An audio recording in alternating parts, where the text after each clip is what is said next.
Back to news. అర్ధ కుంభమేళాకు UP సర్కార్ సర్వం సిద్ధం చేస్తోంది. జనవరి 15 ప్రారంభమయ్యే అర్ధ కుంభమేళాకు యోగి సర్కార్ ప్రత్యేక ఏర్పాట్లు చేసింది. భారతీయ సంస్కృతి సాంప్రదాయాలు ప్రతిబింబించేలా గోడలపై బొమ్మలు వెచ్చించింది.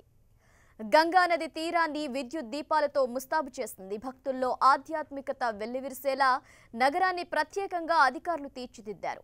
మార్చి 4 వరకు జరగనున్న కుంభమేళాకు యోగి సర్కార్ దాదాపు 4,000 కోట్ల రూపాయలు ఖర్చు చేస్తోంది. 2,800 కోట్లతో 250 కిలోమీటర్ల రోడ్డు వేయించింది. గంగా నది ఒడ్డులను కలుపుతూ 22 పాంటూన్ వంతెనలను తాత్కాలికంగా నిర్మించింది. కుంభమేళాకు 192 దేశాల నుంచి 12 కోట్ల మంది హాజరవుతారని అంచనా వేస్తోంది. రైట్, ఇక మరింత సమాచారం తెలుసుకుందాం. మా ప్రతినిధి కృష్ణ చైతన్య అందిస్తారు. కృష్ణ చైతన్య, చెప్పండి.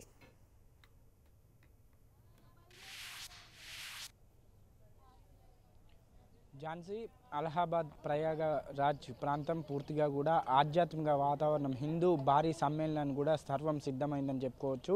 ప్రధానంగా కూడా త్రివేణి సంగమంలో స్నానం ఆచరించడానికి దాదాపుగా కూడా 192 దేశాల నుంచి కూడా 12 కోట్ల మంది ప్రతినిధులు వస్తారని చెప్పేసి కూడా అంచనా వేస్తున్నారు. అలాగే 72 దేశాలకు సంబంధించిన రాయబారులు కూడా ఈ కుంభమేళాను తిలకించడానికి, అలాగే ఇందులో పవిత్ర స్నానాలు ఆచరించడానికి కూడా వస్తారని చెప్పేసి కూడా వారు చెప్తూ ఉన్నారు. ఇప్పుడు మనం ప్రస్తుతం కూడా గంగానది ఒడ్డునున్నాము. గంగానది ఒడ్డున పూర్తిగా కూడా ఇక్కడ విషయాలను పరిశీలిస్తే పూర్తిగా కూడా ఇక్కడ బాత్రూమ్లను కానీ అలాగే ఎక్కడికక్కడ వెళ్ళడానికి కానీ వారు అధికారులు ఏర్పాటు చేస్తూ ఉన్నారు. ఆ పనులలో కూడా ఇప్పుడే నిమగ్నమయ్యారు. దాదాపుగా కూడా గంగానదికి చుట్టూ ఈ గంగా ఇటు ఒడ్డుకు అటు ఒడ్డుకు కూడా మొత్తం కలిపి దాదాపుగా 1.2 లక్షల మరుగుదొడ్లను కూడా ఏర్పాటు చేశారు. అలాగే గంగలో స్నానం ఆచరించి ఎవరైనా ప్రమాదవశాత్తు గంగలో పడినా కూడా వారికి ఏదైనా సహాయం అందించడానికి 1920 ఈ నెంబర్కు ఫోన్ చేస్తే 24 గంటలు హెల్ప్ సెంటర్ కూడా ఉంటుంది.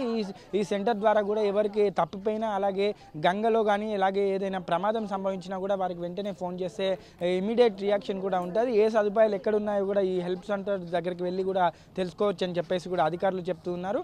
మరొక వైపు పోలీస్ శాఖ కూడా పూర్తిగా కూడా ఎక్కడికక్కడికి భద్రతాపరమైన చర్యలు తీసుకున్నారు.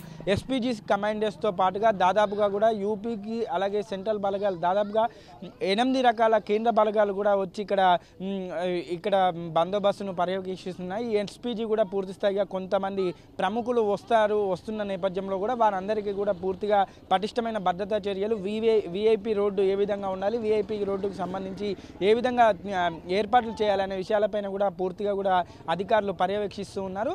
మరొక వైపు యోగి సర్కార్కి ఇది చాలా పెద్ద సవాలని కూడా చెప్పుకోవచ్చు. ఎందుకంటే పూర్తిగా బీజేపీ ప్రభుత్వం వచ్చిన తర్వాత అలాగే అలహాబాద్ పేరును ప్రయాగరాజ్గా మార్చిన తర్వాత మొట్టమొదటిసారిగా కుంభమేళా జరుగుతుంది.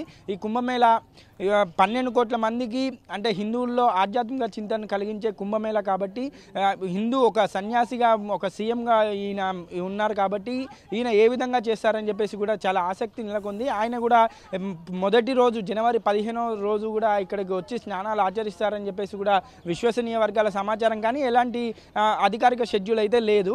ఈ ప్రస్తుతం అయితే ఇక్కడ ఏర్పాట్లు అనేవి కొనసాగుతున్నాయి. Jhansi, thank you Krishna Chaitanya.